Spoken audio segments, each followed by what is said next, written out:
La Convention européenne des droits de l'homme ne comporte aucune référence à la protection de l'environnement.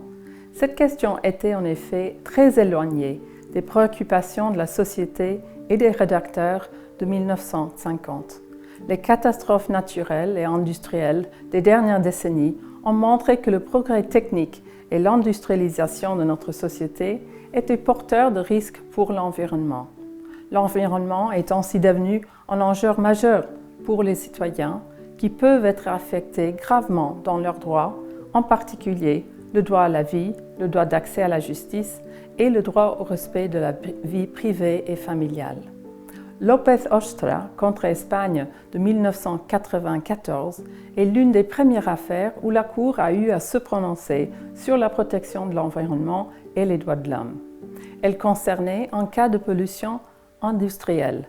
La requérante vivait dans la ville de Lorca, dans le sud-est de l'Espagne, où étaient installées de nombreuses industries de cuir. Elle se plaignait de l'inaction de la municipalité face aux nuisances telles que les odeurs et les fumées polluantes causées par une station d'épuration d'eau et de déchets installée près de chez elle.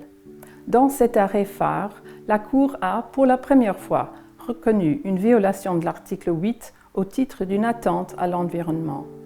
Selon la jurisprudence de la Cour, les autorités nationales disposent d'une marge pour apprécier l'équilibre des intérêts en présence et les mesures concrètes à adopter. Toutefois, dans cette affaire, la Cour a considéré que le gouvernement espagnol n'avait pas réussi à ménager un équilibre entre l'intérêt économique de la ville, consistant dans le fait de disposer d'une station d'épuration, et le droit au respect du domicile et de la vie privée et familiale de la requérante.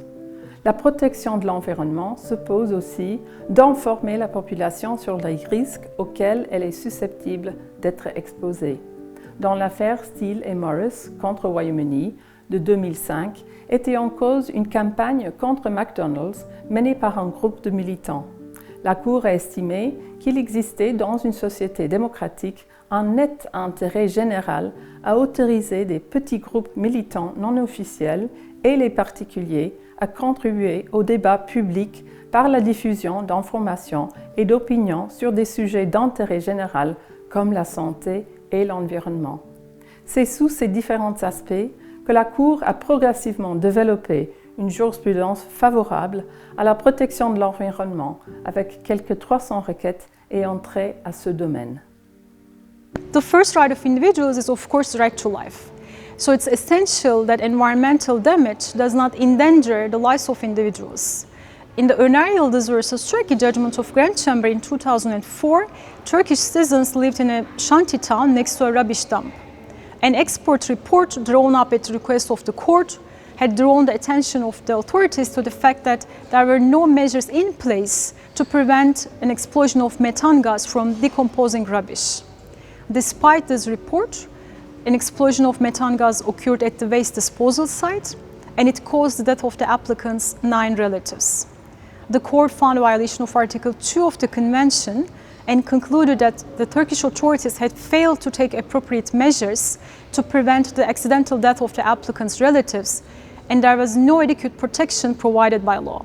So in the court's view, authorities had failed to protect the right to life of the applicant's relatives. The court also provides, partly in reliance on the Aarhus Convention, a right of access to information for individuals who are affected by environmental measures.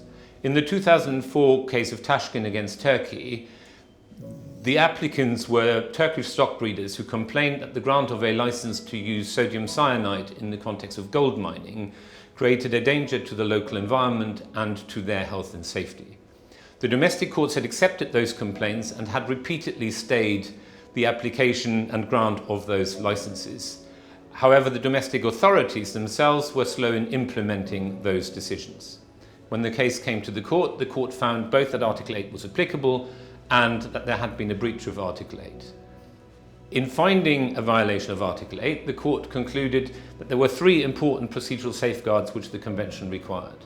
The first was that where states are required to make difficult decisions of environmental and economic importance, they were required to conduct prior studies and research in order to assess the risks that created for the individuals so as to enable them to balance both the ecological impact, the rights of the individual, and the economic interests pursued.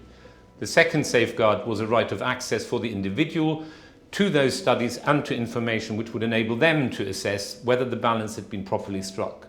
And the third safeguard, importantly, was a right of appeal to a court where the individuals felt that a certain decision, act or omission did not strike the proper balance between their rights and interests and the public interest pursued.